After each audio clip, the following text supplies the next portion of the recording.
Hello, I'm Clive Crouch. I'm from Australia. I majored in zoology and biogeography at university. I was a teacher for 35 years. During most of my life I've been doing wildlife research and working for conservation organisations.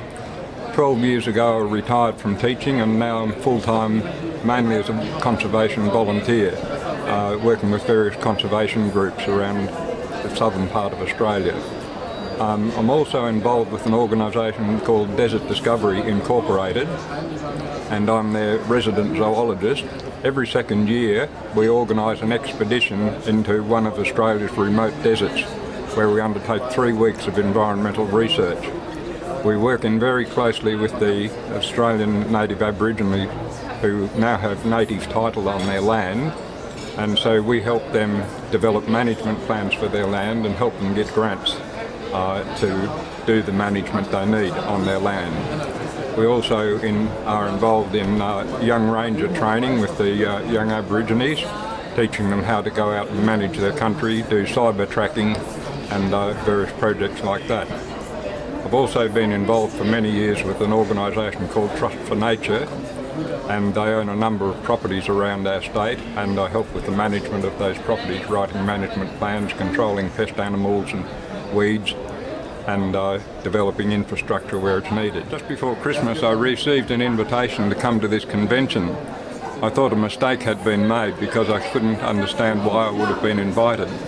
So I looked up the European Environment Foundation website and found it was because I'd won the Peter Rawlinson Conservation Award in 2000 for biodiversity conservation.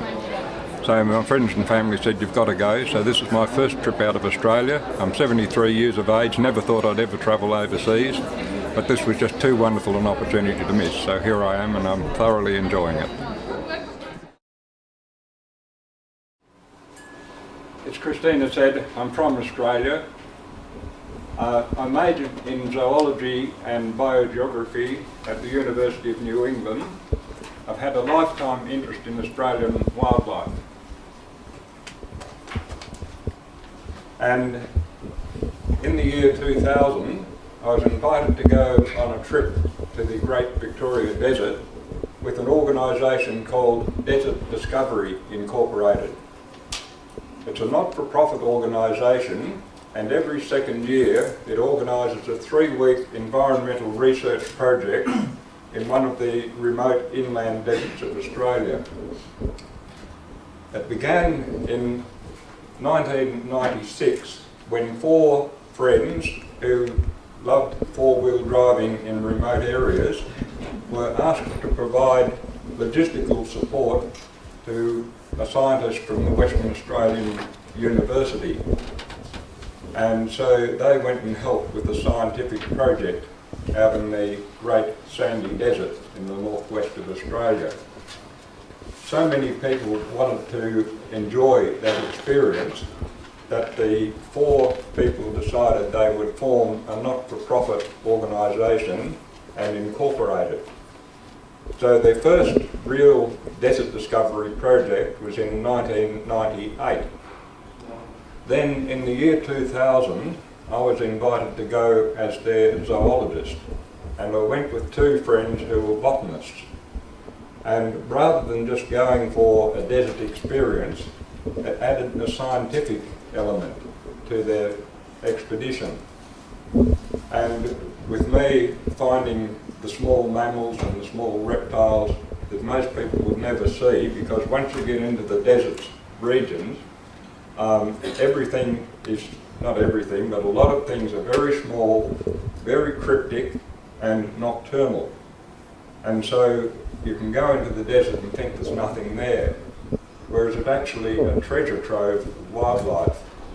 And with the trapping I was doing, finding these animals that people had never seen, never knew anything about, it changed the whole focus of desert discovery from simply tourists to scientific research.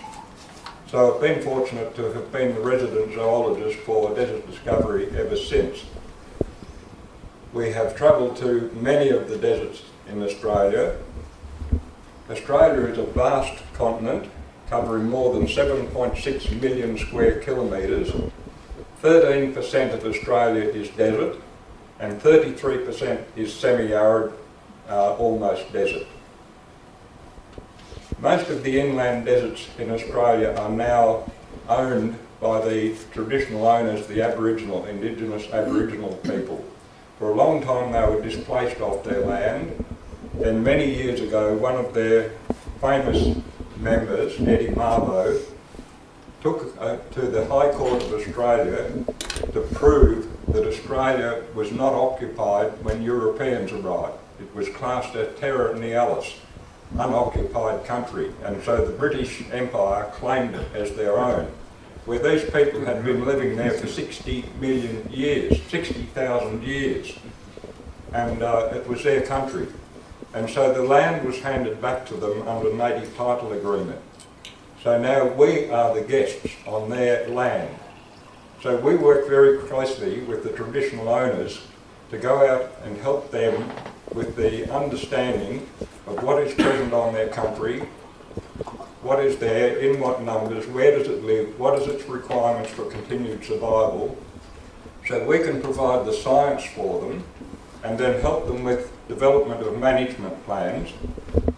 One of the problems that the traditional owners face is that they live in such a remote area, there's little opportunity for employment.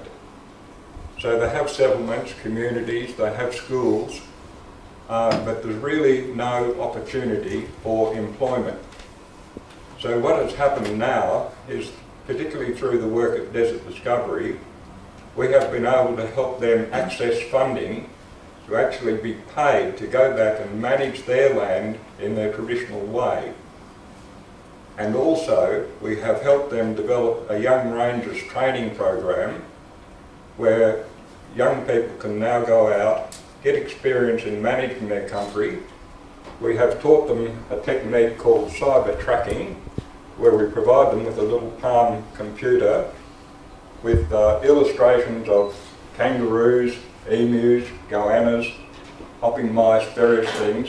They don't have to be able to read, they can simply see the picture, push on the picture. We go out and set up a 2-hectare grid.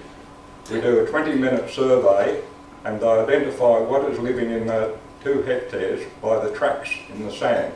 And because the Indigenous people, traditional owners, are wonderful trackers. So then they can simply press the right button on the screen and it will record how many kangaroos, how many emus, how many goannas or whatever, and that can be downloaded into a computer. So it's something they can do fairly quickly, and then they can go back at regular intervals and monitor. Then they can find out whether the populations of the native wildlife is increasing, decreasing, static, what needs to be done for the management for the future. So it's been a wonderful experience. I'm just so grateful to have had the opportunity to participate. Christina mentioned how important biodiversity is. I can perhaps relate a tale of one of my friends who was one of Australia's leading entomologists. He was at a dinner one night and there was a wealthy businessman there who was quite belligerent, and he challenged my friend. He said, "What does it matter if one of your precious little butterflies become extinct? It won't affect me and my business." My friend Fabian looked out the window and he saw this businessman's new Mercedes-Benz car, and he said to him, "If I go to your car and take the hubcaps off, your car won't look so good, but it will still run. But then I'll smash your windows. You'll still be able to drive it, but your air conditioning won't work. It won't be pleasant on a wet day, but it might still work. But then I'll smash your headlights. You'll still be able to drive it during the day, but you won't be able to drive at night. Then I will smash your radiator. You'll be able to drive it a little way, but before long the engine will overheat and it will seize up and it won't go anymore." That is the way it is with biodiversity. As you lose each species, it has an effect, and gradually the whole ecosystem breaks down and no longer ceases to function. So I thought that was a wonderful example to a wealthy businessman that he needs to change his attitude to the protection and conservation of biodiversity. So I'll just run through a few slides. This was the last project I attended in the Rawlinson Range of the Gippsland Desert of Western Australia in 2012. It was the most successful fauna survey I've ever done in 55 years of doing fauna surveys. We've found 190 mammals and reptiles of 50 species. It's just incredible. One of the common animals that still remains in the inland desert of Australia is the spinifex hopping mouse. It is the best adapted desert mammal in the world. It is a specialist in desert survival.